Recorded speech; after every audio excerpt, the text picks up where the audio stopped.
అందరికీ నమస్తే. సో పొద్దున్న నుంచి తిరుపతి ప్రసాదం గురించి నేను మాట్లాడిన వీడియో, నేను మాట్లాడిన మాటలు చాలా మందికి తప్పుగా అనిపిస్తున్నాయి. సో ఎక్స్ప్లెనేషన్ ఇచ్చే ముందే ఆ మాటలకు ఎవరన్నా హట్ అయి ఉంటే డెఫినెట్గా సారీ చెప్తున్నాను. అండ్ నన్ను రెగ్యులర్గా ఫాలో అయ్యేటోళ్ళకు నాకు వెంకటేశ్వర స్వామి ఎంత ఇష్టమో తెలుసు.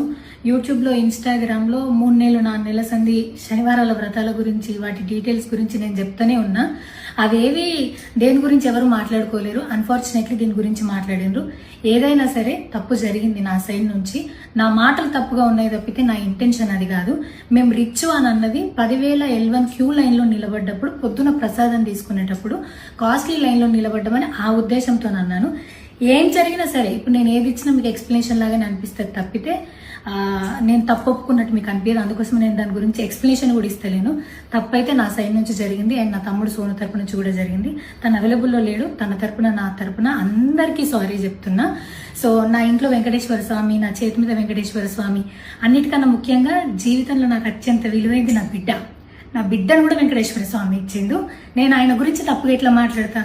అస్సలు ఆయన గురించి తప్పుగా మాట్లాడా. ఆయన గురించే కాదు, నన్ను రెగ్యులర్గా ఫాలో అయ్యేటోళ్లకు నేను అన్ని మతాల దేవులను మొక్కుతా, అందరి దేవులను మొక్కుతా. అందులో వెంకటేశ్వర స్వామి నా జీవితాన్ని మార్చిండు.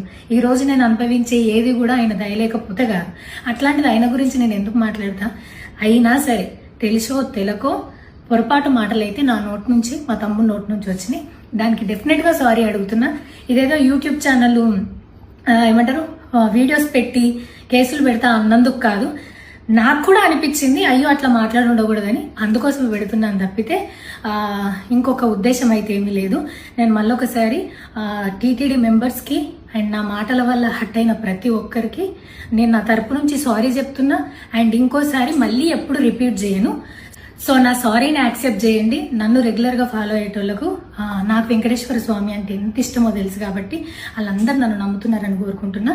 మళ్ళొకసారి ఎక్స్ప్లెనేషన్ కాదు, సారీ చెప్పినంత మాత్రాన తప్పు ఒప్పైపోతుందని కూడా కాదు. బట్ నేను చేయగలిగింది ఇది ఒక్కటే కాబట్టి మళ్ళొకసారి అందరికీ సారీ. అండ్ డెఫినెట్గా ఐ ప్రామిస్ ఇంకోసారి ఇది రిపీట్ అవ్వదు. Thank you.